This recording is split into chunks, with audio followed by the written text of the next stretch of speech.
Hello and welcome to another episode of Creating Resilience. We are here today with actually all of our regular members and a special guest by the name of Kathy.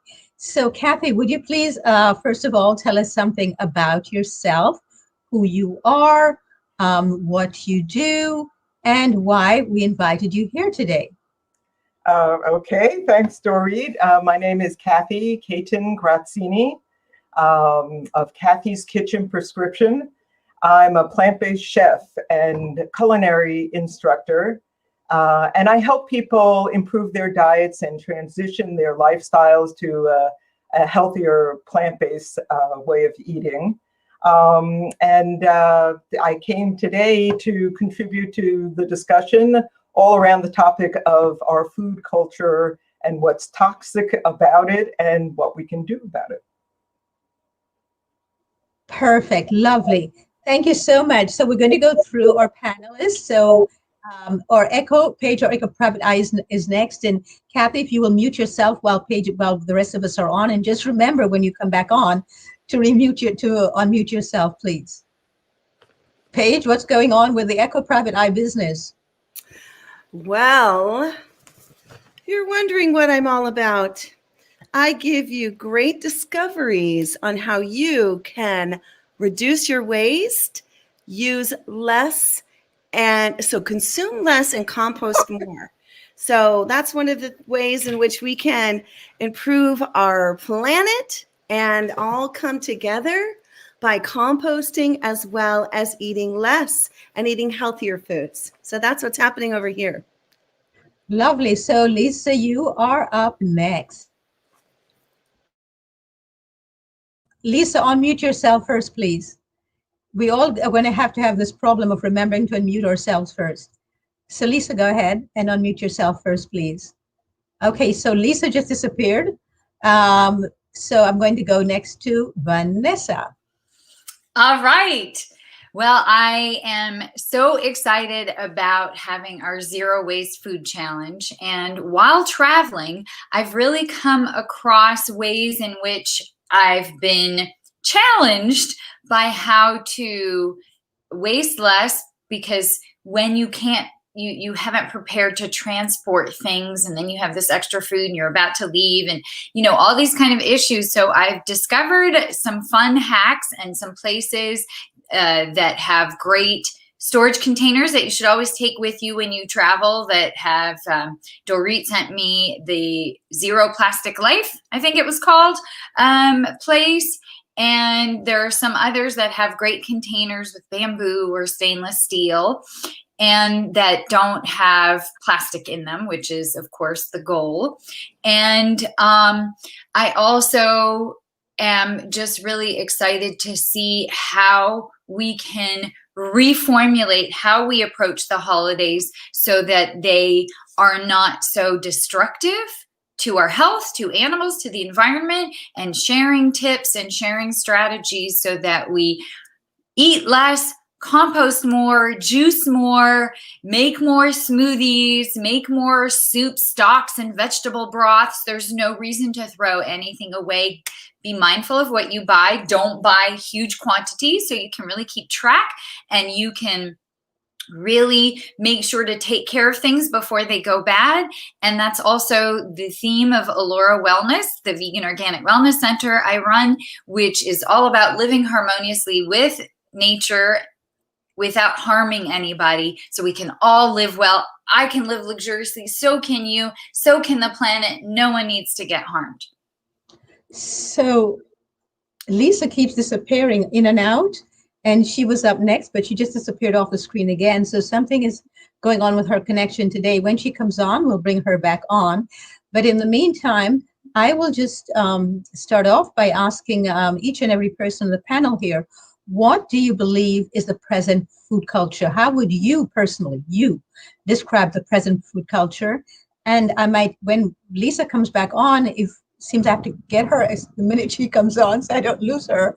If there's a pause, if you're doing a pause, I might just bring her back on and then come back to you. So starting with our special guest today, how would you describe the present food culture, please, Kathy?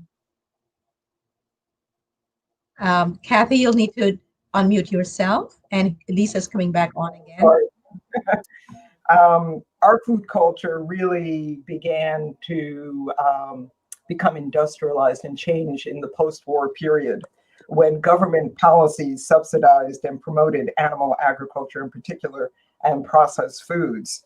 And coupled with mass media and advertising, it has utterly changed the traditional food culture that was once existed in this country.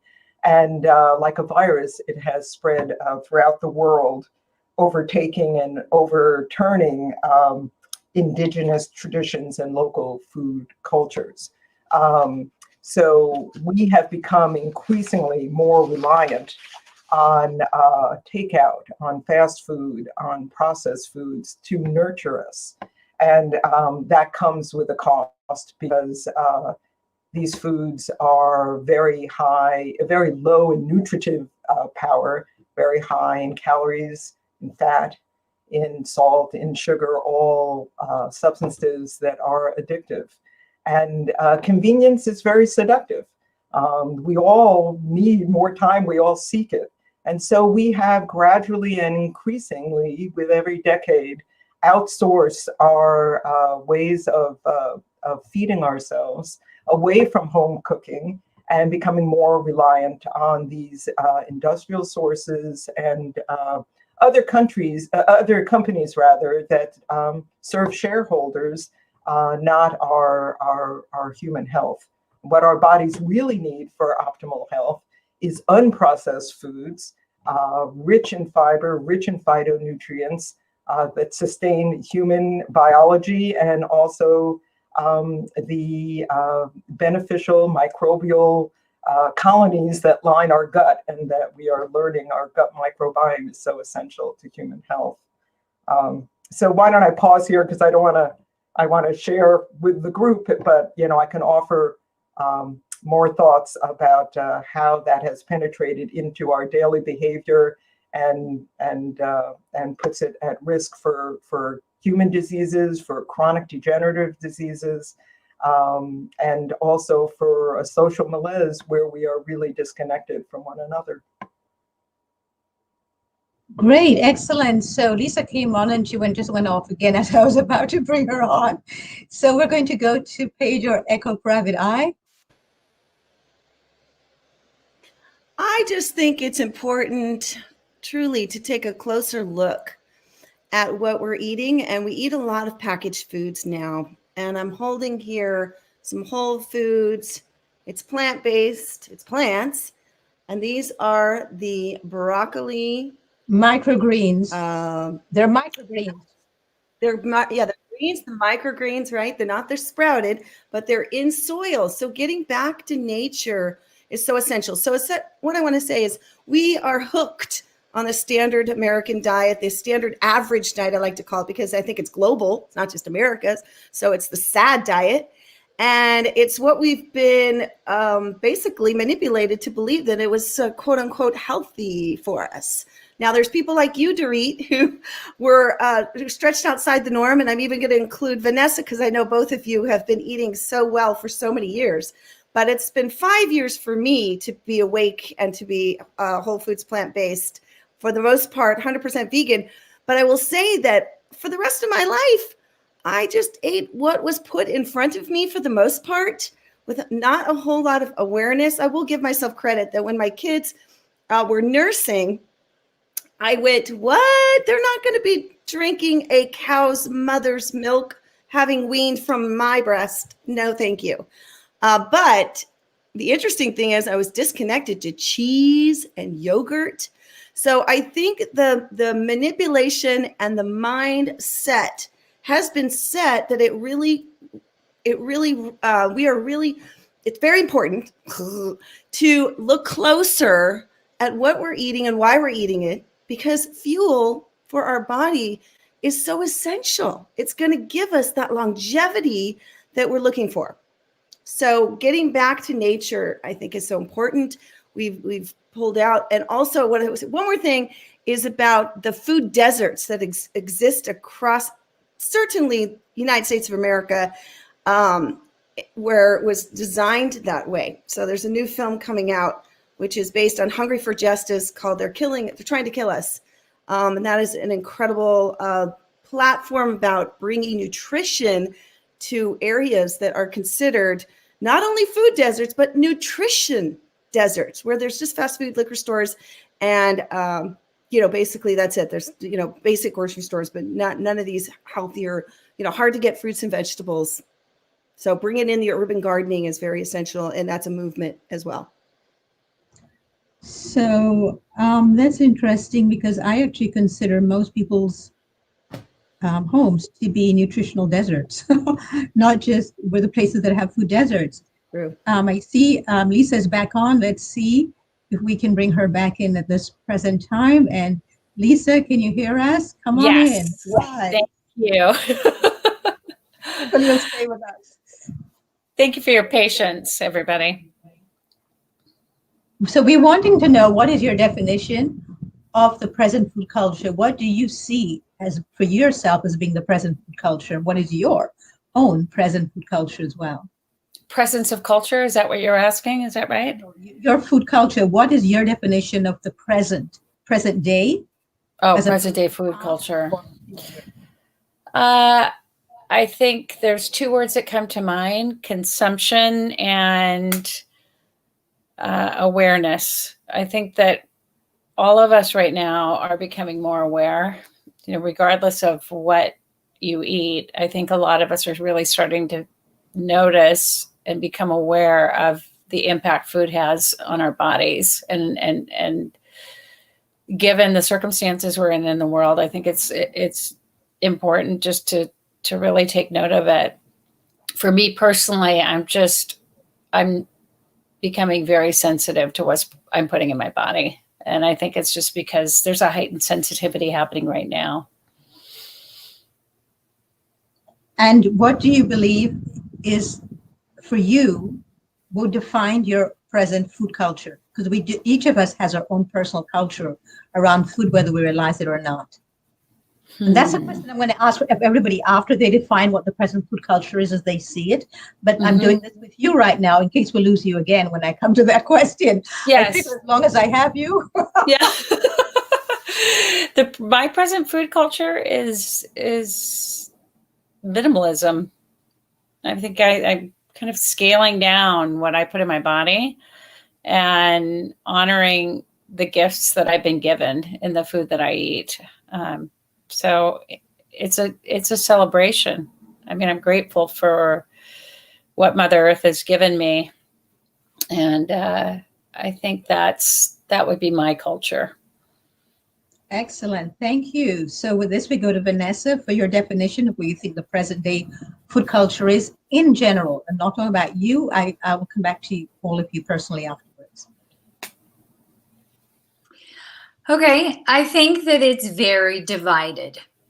I think that there's a group of people who are very interested in finding out more about how the body works well. I read this Natural Products Expo news magazine, and so many supplements and products and different things, ashwagandha and adaptogens and CBD, and there's so much interest in how do we fuel our body properly so that we can thrive and deal with all the modern ills which our modern way of life is creating in the first place. The stress and digestion problems, like Kathy was talking about, the microbiome, all of that kind of issue. So there are people who are interested and curious. They may be doing it through processed packaged things or ready fix ideas, but they're interested in it. And then there are the people who, which I think is the majority of people, who are in a especially with COVID, the scarcity mindset of I need to get the resources that I can while I can, and it was pushed to the nth degree when we had the toilet paper and bottled water bottle shortages with people lining up for hours to get that at the first months of COVID.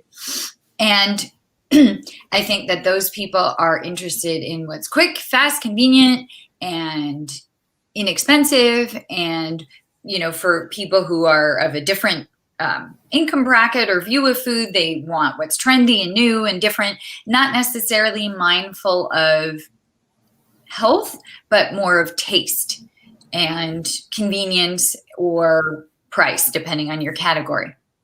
So between those two groups, I think our culture is very split and mixed. There are a lot of people interested in health and nutrition and a lot of people who aren't, but overall, people are all still very much buying packaged processed goods, whichever category you're in. And I think buying things in plastic is just one of the big things that is leading towards ruining our atmosphere. And a lot of plastics also contain animal-based stearic acid in them, which means they're not vegan. So they're harming animals. We're using animal byproducts and fueling this whole industry that has colonized and kills so many animals every second. I've forgotten the number of how many billions are killed per minute, including the sea animals. And so I think that there's the me first mentality of what works for me, what is convenient, quick, easy, or good for me, expensive, not expensive, new, whatever for me. And that's what most people have in common in terms of their approach to food. And we're needing to develop a more collective notion of how can we do this in a way that's not harming anyone else, that's good for me, but also not using these toxic materials that harm our air, water, and soil or animals. How can we do this in a way that's not depleting resources of the planet? How can we live in a way that is harmonious? And to me, that the way to do that is whole food, plant-based, and not buy packaging food, and also not buy your produce in packages. I'll sometimes get things from a different store because I know they're going to be loose. They're not going to be in plastic. I don't want the, I used to buy the big bag of organic apples because it was a good price and you have them all here, but I don't want that plastic.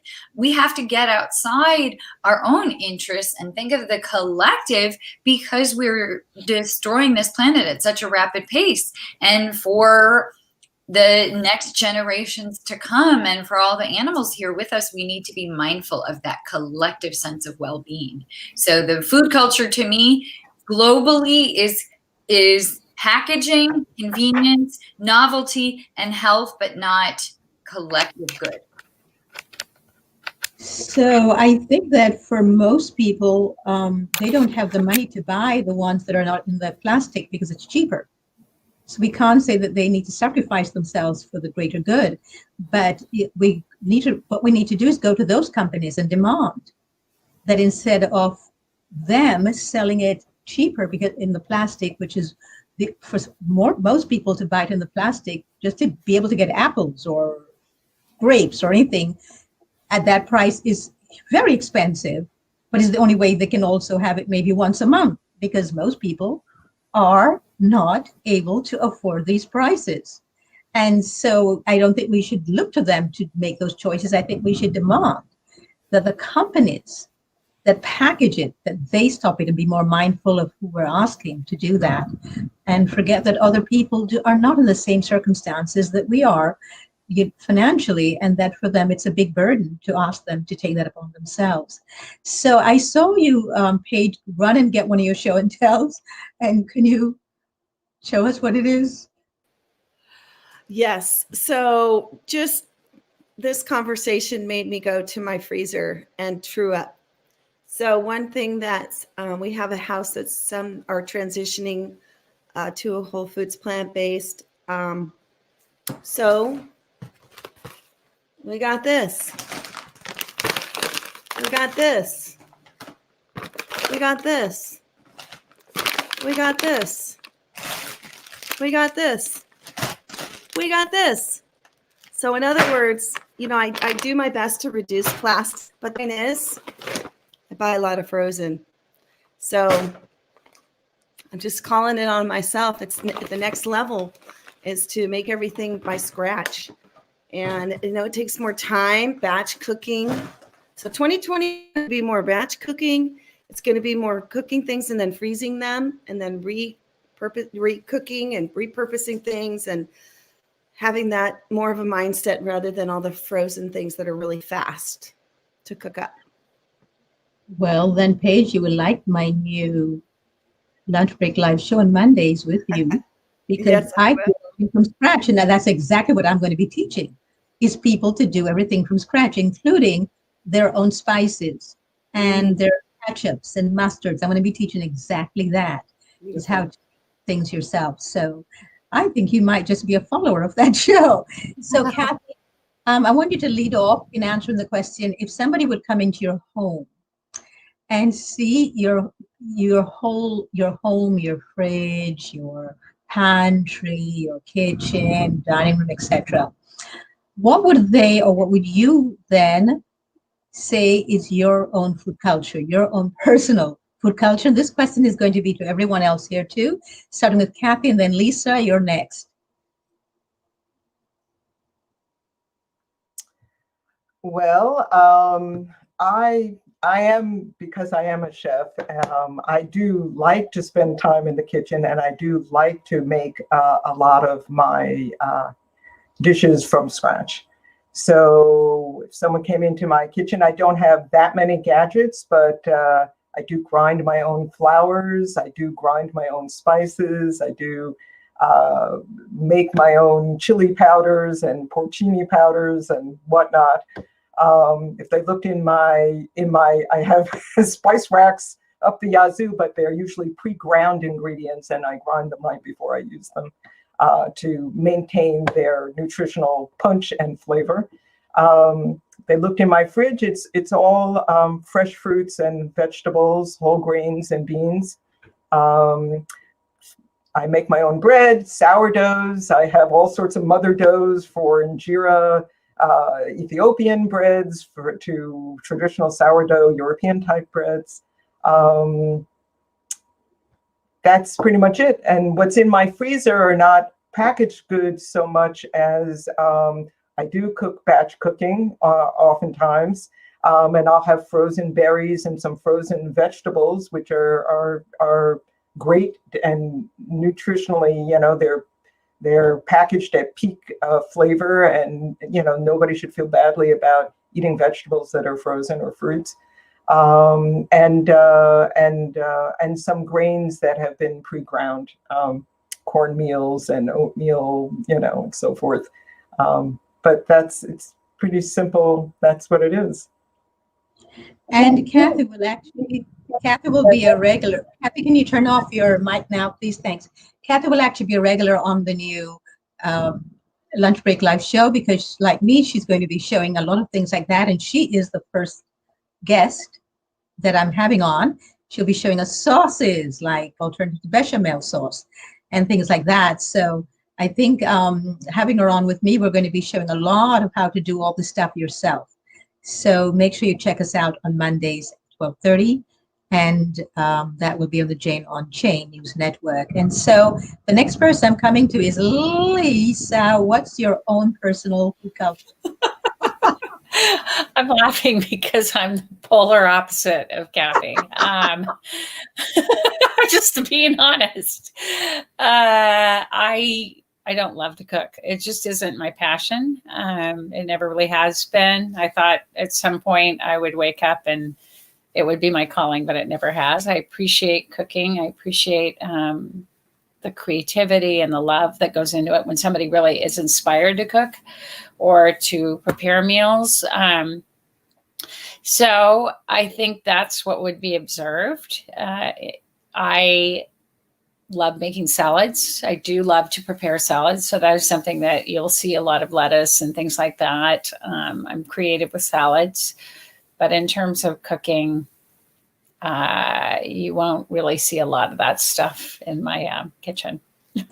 So Lisa, I do not enjoy cooking either, and I'm raw. You're just telling me about salads. Salads are raw. Yes. So maybe you need to start doing more raw stuff then, and you'll find that works for you because that sure works for me. Now, before we go any further, I want to just go to some comments here. Johnny Martinez said, let's advocate for more homeless working class men. Make veganism as difficult as possible for men. I don't understand what that means. I don't understand what it means at all. But And George McQuaid says it's crazy how the value of time impacts the other values. The belief in gains of time and money for progress and success seems to cloud our judgment and distort the values we wish to truly adhere to. And Johnny Martinez said, you just need some fire pit cooked vegan food. Yeah, fire pit is becoming very popular now. And he also asked, had deep fried potato wedges over juniper fire. Have you ever done that, Kathy? Turn on your mic, please. I didn't quite catch the whole thing. Deep fried, I don't do. I'm afraid I He don't. said, had deep fried potato wedges over juniper fire. Yeah, no, I have not done things over an open pit. That's a new dimension for me to explore myself, but no. Okay, so Vanessa is back, so she can take over with the comments. Vanessa, please go ahead. Yes. Did you read them all, the ones before the potatoes? The ones from the potatoes and under. Oh, okay. So George McQuaid says it's crazy how the value of time impacts the other. The ones about the potatoes and under, not above. The ones that have not been read. Oh, okay. So George McQuaid says even the farmers market still tend to use plastic. The cultural norms have to shift by global access and ease of change. Absolutely, I agree. And I just wanted to echo, Dory, when you were saying the individual choice of the plastic bags shouldn't fall on consumers who don't have the money to buy the more expensive. And what I want to say is I'm talking about a shift in mindset that absolutely, if we all had that shift in mindset of I don't want this, and we create that demand in stores for more sustainable products, they'll be asking their production facilities, they'll be asking, the whole chain of labor, the whole, the word is now slipping me, supply chain, putting pressure on the supply chain. It's that mindfulness. A lot of times we do have to buy what we can afford, and that's the reality. But if we have that collective mindset, then we advocate, we create demand for different kinds of products and change. So it's the system itself. Like, a lot of times people have to use plastic because that is the only option for them at that time, or they can't buy all kinds of new things. So, but they can still use their voice and advocate for different kinds of products, even if they individually can't change their ways, because a lot of us do have difficulty financially. But growing your own stuff is often the cheapest way to do things. And Johnny Martinez is saying conventional heating, lighting, waste, and still cold, moldy, and dusty, go conventionalism. Not quite sure what he means, if he wants to explain that. He also, George McQuaid just wrote, mindset and almost overwhelming access flood the supply availability. Yes, absolutely. And the more, one of the unfortunate things during COVID is a lot of small businesses have gone under, and that means that there's less competition, and the larger corporations do what they want and they use what's easy and cheap for them, which is plastic. So we really need to keep that pressure on to have less, waste in our food supply, and also growing more and making that more available to people. Seed sharing, we can have community seed sharing programs, which I think would be great. And lastly, George McQuaid says, I'm torn on recycling materials for bags and containers, as it somewhat perpetuates the use of plastic materials. Yeah, that's why, and recycling a lot of times doesn't happen anymore, especially now that China has put a stop to taking our recycled goods and doing things with them. A very small percentage actually gets recycled, so it's always good to repurpose instead, and or avoid plastic whenever possible. Okay, so Paige. Oh, hello again. So on that note, so one thing I do is sometimes I'll get nuts, fresh nuts in jars. And then the salad that I used the night before, I'll put in the jar so it's all ready to go for the next day. And have you seen those really cute layered ingredient salads. I had a party one time where we got together and everybody brought items. We really can't do that right now, but it was so much fun. And you brought 2 items and then you went around in a circle and you layered up your jar, and it became dinner that night. And we each had like 4 jars because we were feeding families. So anyway, jars are great. Using your containers, repurposing your containers. I have this ginormous basket that I like to showcase and show people some. So I bring this places.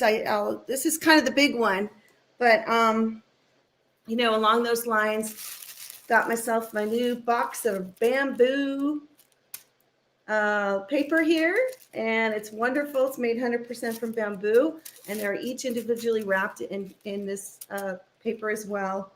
But anyway, these straws are amazing. I bring these around because these are paper straws, because there are still a lot of people that give out those plastic straws, a lot of those fast food places. So I have my family keep these in the car, or they'll have their, you know, their metal or their glass, right? Bringing a spork, having this in your car at all times, having this with you, putting it into your, you know, into your life. And then also, you know, you can grab, this is a great gift idea if you are doing gifts this year, grabbing one of these all-purpose kits. This is a great brand, but yeah, there's tons of them that you can go, and there's places that you can find that you can physically go into. Also, a lot of the stores are now selling the biodegradable toothbrushes, or bamboo toothbrushes, which are what I use. I feel like it's going to go back into the ground, so that feels real good. And yeah, this year, we didn't talk about gift giving, but I have these gorgeous lemons growing on my tree, and guess who's getting lemons this year? So those, I'm not really doing a whole lot of gift giving this year, but a couple of my neighbors, and anybody wants to come over and get a lemon, you live in my area or you don't, or you just want to drive over, we have 2 huge trees. They're just beautiful. Look how gorgeous. So gorgeous, you know, lemon water in the morning, warm, drinking your cold lemon water throughout the day, putting this on top of your fresh vegetables. Yum. I think those are so stunning. I'm a lemon freak, so I am actually sorry that I don't live anywhere near you, because I would be there every day blessing and asking those 2 trees to may I asking them permission, may I please. So you're lucky I don't live anywhere near you. You never know. I might just be driving around, because I would like to leave people these gifts. I don't want them to go bad. They're so beautiful, and I think everyone would love a lemon. Love a lemon. So from the lemon we go to this. And this I find to be most people's food culture. Can you hold the lemon back up, please, Paige? So which food culture do we think brings more health and healing? This or this? Which one is from nature? This is the one from nature. This is man-made. So we pretend that we don't need what Paige is holding up, and we, even though it's called food, and then we look to this to nourish and nurture us. At the beginning, Kathy was talking about nourishment, people getting their nourishment from things that are processed and made by and manufactured. But the truth is that there's no nourishment to be gained from this, only illness and disease. Whereas from what Paige was holding up, the greens in the bottle and the lemons, this is the only place what we can get our nourishment from in the form of food. It is the only place. And then people make this so colorful. Do you see all the colors here? Now, Paige, can you bring up the colors of the green and the yellow again? And yes, thanks. And now look at the colors with there as opposed to the colors here and here. Which one looks more real? Which one looks more appetizing? I mean, go ahead, please. Yes. These are real colors. These are what, when the body and the eyes see them, we actually salivate. We do not produce saliva over this.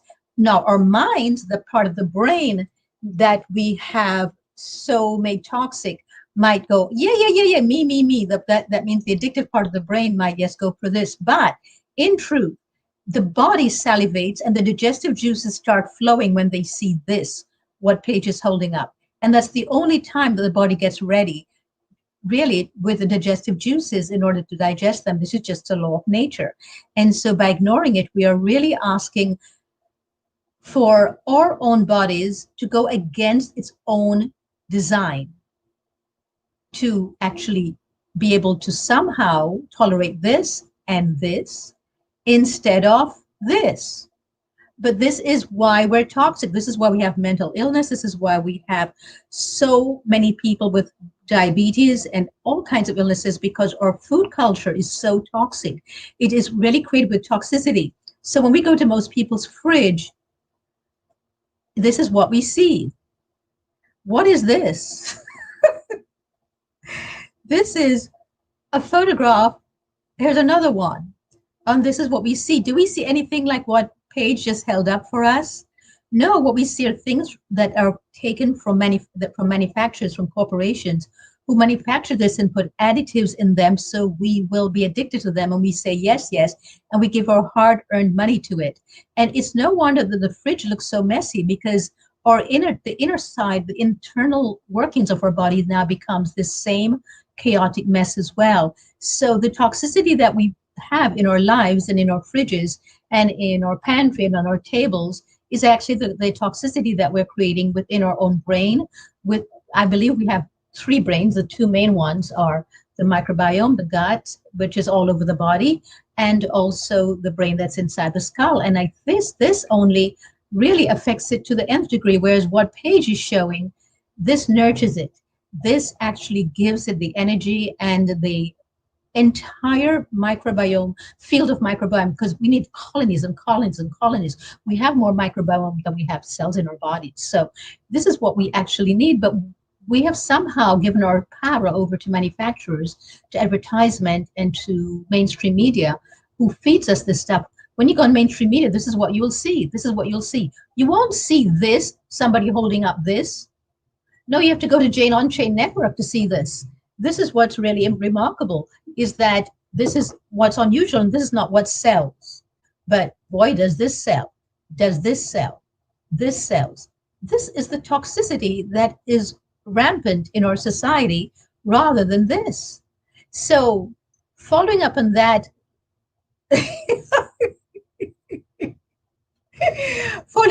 Lisa, what would you say would be the solutions for us to go from one extreme to the part of it where nature rules? I believe in gradual change. I think just maybe saying, okay, I'm not going to do packaged goods on Thursday. I'm going to, I'm not going to do, I'm going to do everything related to nature. I think that's easier for people than to make some people are really good at making a drastic shift. Some people have to put a line in the sand. They've got to do it that way. I think a lot of other people set themselves up for failure when they try to do it that way. They get extreme, and then when they're confronted with something that they miss, they go back to that, and then it becomes this whole shame thing. So I really recommend doing things gradually. Every choice we make will lessen our impact on the world, literally. I mean, it doesn't have to be extreme, in my opinion. Yes, so every choice we make has an impact on the world, and I certainly don't think I'm extreme by the choices I make, and I don't think anybody's extreme. I think it's important to realize that what might be extreme for someone might just be run-of-the-mill for everybody else. And I like your opinion. I like your advice that you gave for those who think it would be extreme, that maybe on a Thursday, no packaged goods. I think that's a wonderful way to start for somebody who feels that it is extreme. Kathy, what's your advice, please? Well, COVID has given us a unique opportunity. It's stopped us in our tracks. It interrupted routines. It forced us inside, and we've had to turn to more home cooking out of necessity. And many people have discovered it as a source of solace and creativity, and a way of connecting with our loved ones that are, in our space with us. And this is a really good thing, but is it sustainable once life gets back to any kind of normal next year, hopefully? The longest lived human societies, and I think we can take a lesson from them, are those famous blue zones where people have centered their lives on simple plant-dominant diets and physical activity and very close social bonds. And, you know, I agree with Lisa, except I don't think we have the luxury of time right now because we're living in such a precarious environmental moment where there's enormous pressures going against us with regard to the climate and wildfires and disruption of ecosystems and the loss of irreparable threat of loss to biodiversity. So there is urgency that we make changes now. And they have to, in my opinion, come from the ground up, because even with the best leadership, if we were to have it, it's not enough, and it won't be in time to avert really, you know, we're at the brink when it comes to the climate. But so my advice is to do individually and collectively what we can to support local farmers and regenerative agriculture, to connect ourselves and our children and our grandchildren with nurturing life, whether it's a simple lima bean on the kitchen table, growing microgreens like Paige showed us, culinary herbs anybody can do in urban space, as well as if we have more land around us, and you know, to simple tomatoes on you know, a sunny porch in the summertime, and to reconnect, to not lose what we've just started to regain because we were forced to, and we were woken up from our hypnotic dependence on processed foods by cooking. And I hear what Lisa's saying, and it's not everybody's passion. And I think part of the reason that is that it's become a very solitary activity of typically women, adult women alone in the kitchen, while the rest of the members of the family are off doing whatever they want to do. And, you know, it used to be that meals around, we evolved as old as our species of creating food and sharing it around a common fire. That is our birthright. It's encoded in our DNA, I would venture to even posit. And cooking as well as eating is a social activity. It should be. In traditional societies, there are groups of people that prepare food together, you know, whether it's whatever the traditional dishes are in that culture. And we're all so isolated in our own enclaves. I would invite Lisa, if she lived with me, to come cook with me, or to find a friend and to enjoy preparing meals together for each other, because it's only, as Dorit said, it's not going to come from the latest, I mean, they're seductive, the latest processed food, the latest burger reproduction. It's healthier, it's better for the environment, it's certainly nicer for the animals, but it's not where health is. These are processed foods. It's not where health resides. They're loaded with fat and salt, and they remove us. They just put that barrier between us and the creativity of creating our own foods to nurture ourselves. So that's my prayer and my hope for 2021 is that we keep these traditions. We birth a new culture around healthy eating and sharing collectively, whether it's sharing seeds, sharing foods, growing community gardens, cooking together. I think that's what it's going to take, and we all need to start as soon as we can. And I want to say, well, thank you to Kathy, because she agreed with me that, and we're going to be partnering to come together to create a shift in food culture. And part of that is that she's actually the person who I invited to launch the Monday lunch break live show that I'm going to start doing on the Jane on Chain News Network with Paige, and coming on maybe once a month, maybe the first Monday of every month, to show how to do things from scratch. And we want to change the food culture, and so we're coming together with different ways of changing the food culture. And we're going to do it on many different levels. I'm going to be doing podcasts as well.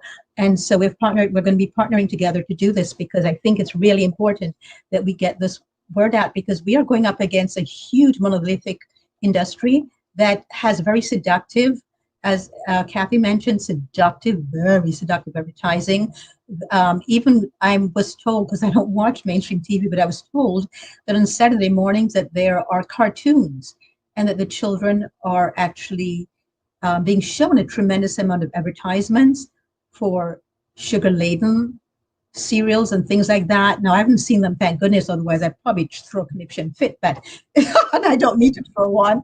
So I think we are going up against that, and we need everything we can to do that. And that's why I'm really like having this show, that we can do this, and I hope people will share this out much more. I wanted to come across something I saw in Facebook, on Facebook, in social media, just this week. I was absolutely shocked. So somebody in there, I have a group. I'm a member of a group that's, and the group was, somebody in the group was talking about the fact that she was very sick, and that she found she had to give up dairy. Her doctor told her that the sickness, but the problems that she was having and her illness was caused by the dairy, which I was told as a teenager, because I was a lifelong vegetarian. And I became vegan as a teenager when I almost died, and it was from the dairy. And so this lady was very upset with her doctor told her that. And I thought, I wasn't upset when I was a child, and that was a big part of her diet was dairy. In the Middle East, we had Lebanon and Shemenet and all these things that I love, but I just figured, oh, I have to give this up, fine. I didn't think I was giving anything up. I just thought, okay, I'll eat more of what I love. And then somebody responded to her. And the response really, really, really, really got me, to the point where I'm now putting this up so you can all see it. And it's going to be a banner.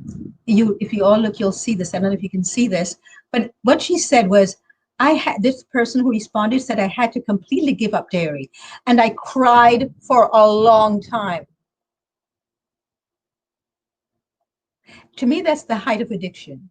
I cried over grilled cheeses and sour cream and so many other things. There's so much, people are being evicted. People are having their water and there's electricity and their utilities shut off. People have lost jobs and have no idea if they'll ever be able to get another job. I saw a woman today on Twitter who said that she lost her job and she has worked all her life, but she says, who's going to give me a job now? She says, I'm too old.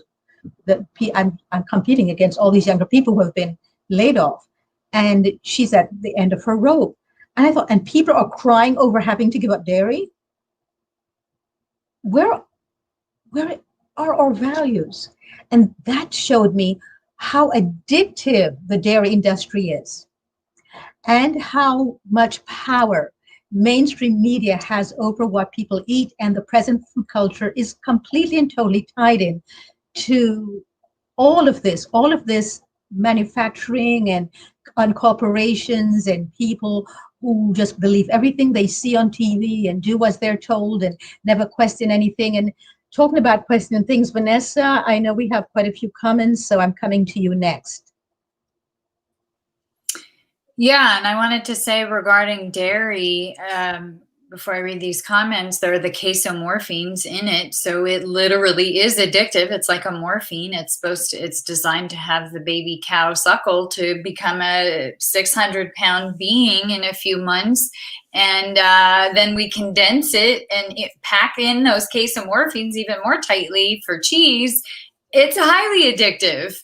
And it is really sad that we become chemically addicted, socially and media addicted, but also that we're sad that we have to give up dairy when the cow has been raped to produce all these baby cows who then are taken from the mother so that we can have the milk. Like it just shows our perspective that we're not broadening it out and seeing the huge cost that this food has to our fellow beings on the planet and to the planet to raise these beings. So for comments, George asks, what's for show and tell today? Paige is a walking show and tell, even her shirt. I love that. You always can count on Paige for some fresh and innovative. I love that. Paige is, oh my gosh, so informative, showing us all kinds of great things. And I want those lemons. I make the most powerful drink every day, according to Dr. Greger. Red hibiscus tea bags that I soak in water with lemon and mix it up. You can add a little date sugar if you want, and I drink that every day. It's so powerful, and I'm always going through lemons and everything in place of vinegar and preparing food, salad, everything. And then George is commenting about the spork, that it's dual-sided, and humans waste and destroy thinking they have something to gain. Gender isn't a factor from my perspective. Male dominance and machismo perhaps is a problem, definitely. Johnny Martinez is saying citrus is great for massaging, warm citrus balls on your hamstrings, feet, back. That sounds great. And George says, give me fruit before donuts all day. He's thinking mangoes, limes, and pineapple, fruit and microgreens, growing them. And let's see, make fire pit cooking fun again. We could grill all kinds of vegetables, and learn to give massages with a grapefruit. Cows give up everything and not willingly. And Johnny says, put some peeled grapes between your toes. Well, I would rather eat the grapes, but I'm a big fan of grapes. But those are some of the comments that we've had. Keep the comments coming. Please share out this broadcast. I've been sharing it on different pages. We really love the input. I just want to make one last comment, which is on my cooking show that I do Sundays, the Lunch Break Live. It's great that I'm going to be Sundays and Dorit will be Monday. And then Paige is Wednesday in the afternoon for Plant-Based in the Burbs. And what I notice when I have guests on my show, and these are vegans, a lot of whom are self-proclaimed health, interested in health, it is so hard for them to comply with because the Laura's a wellness center.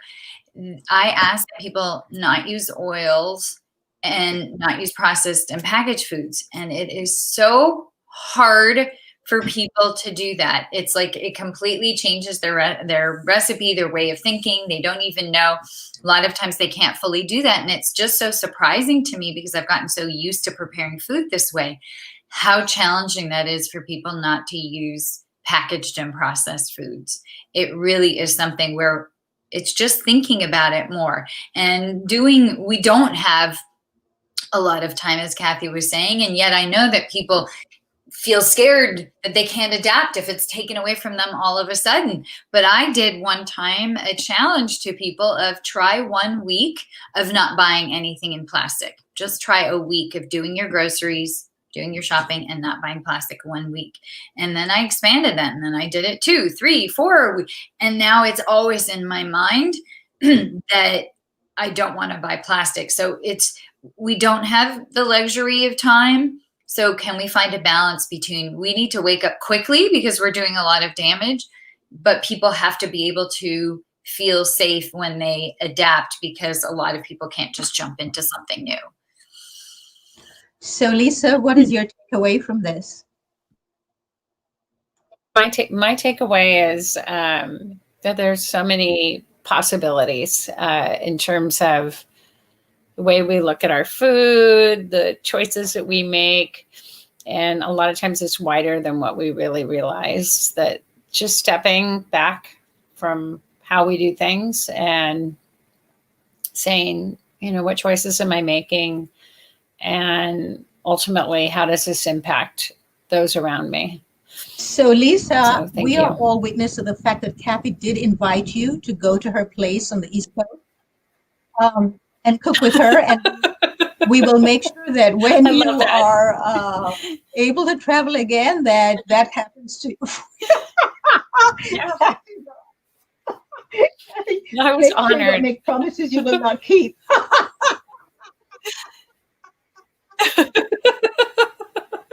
Thank you, Kathy. Kathy, you're on next. So we're asking everybody now just to wrap up and what's the takeaway they'd like to leave for everyone who's watching here.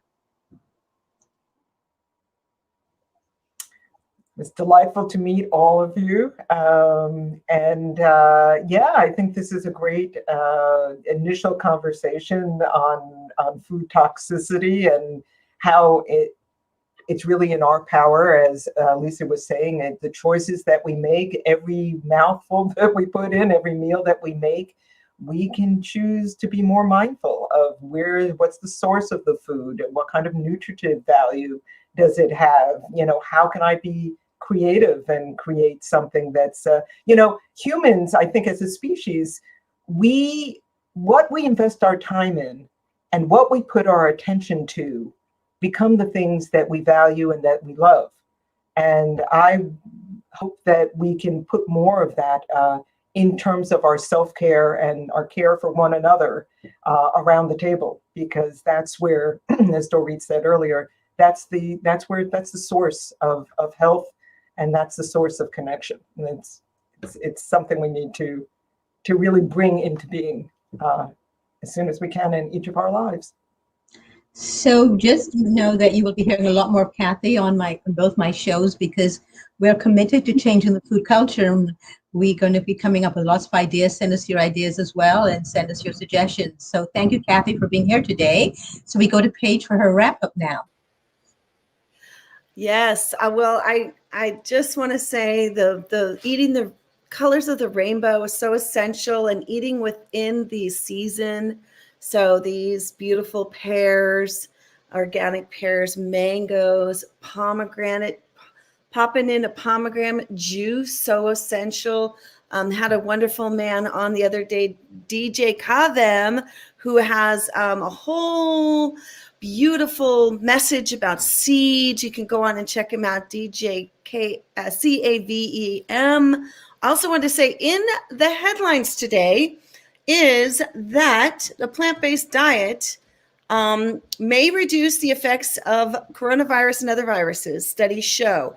I wanted to say, how does veganism combat COVID-19? Well, the medical experts say that eating the whole foods plant-based will help you to reduce your Are you sure you're reading this potential for correctly? infections. What? So, What? yes, I am reading this correctly. This is so amazing that mainstream media is actually acknowledging health and wellness and eating fruits and vegetables and getting your greens in, that is part of what is essential to staving off viruses. It's about time, right? Was that, so this is not, this is called Greens Matter, but I've seen it elsewhere. So I'm just going to say this is called Greens Matter, but I have been noticing.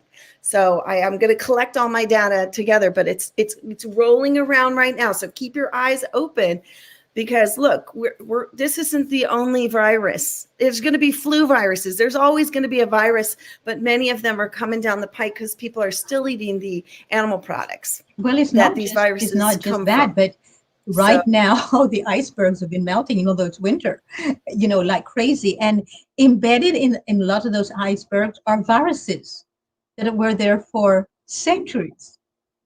Once they're unleashed on us, this will just be a rehearsal. This was just reported on with the mink.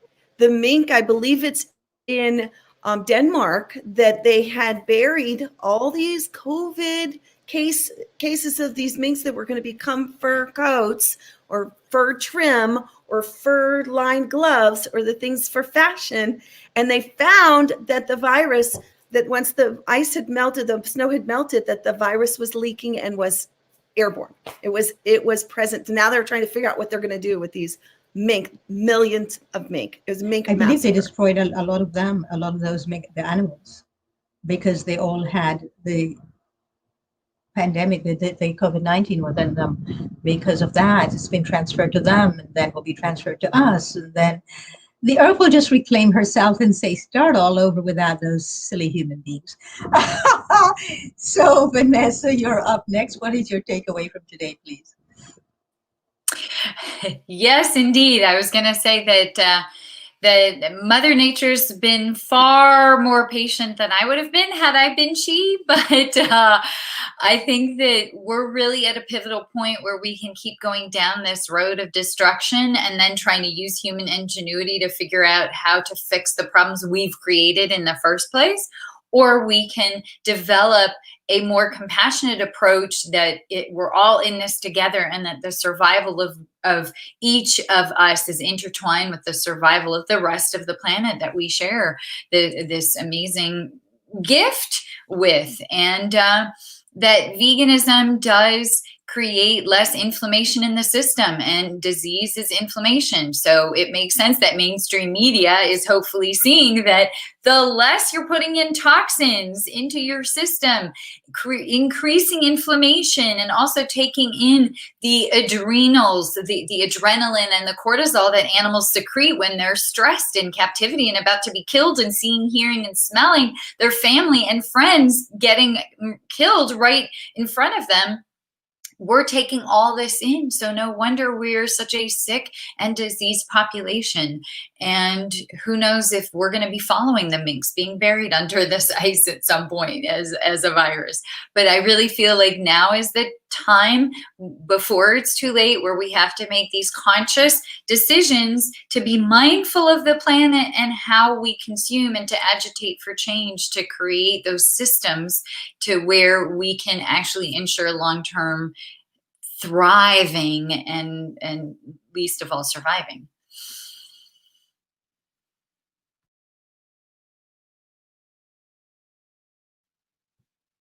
So that's, yeah.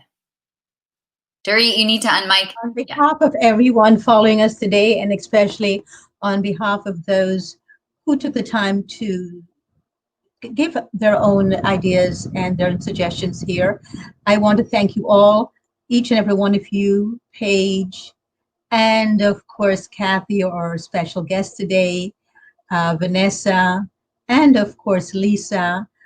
I want to thank you all, everyone, the audience, and those who are watching after the live. Please give us your ideas, your suggestions, and let your voice be heard as well. And until next week, same time, same place, this is Dorit saying bye for now. And please be mindful all week long.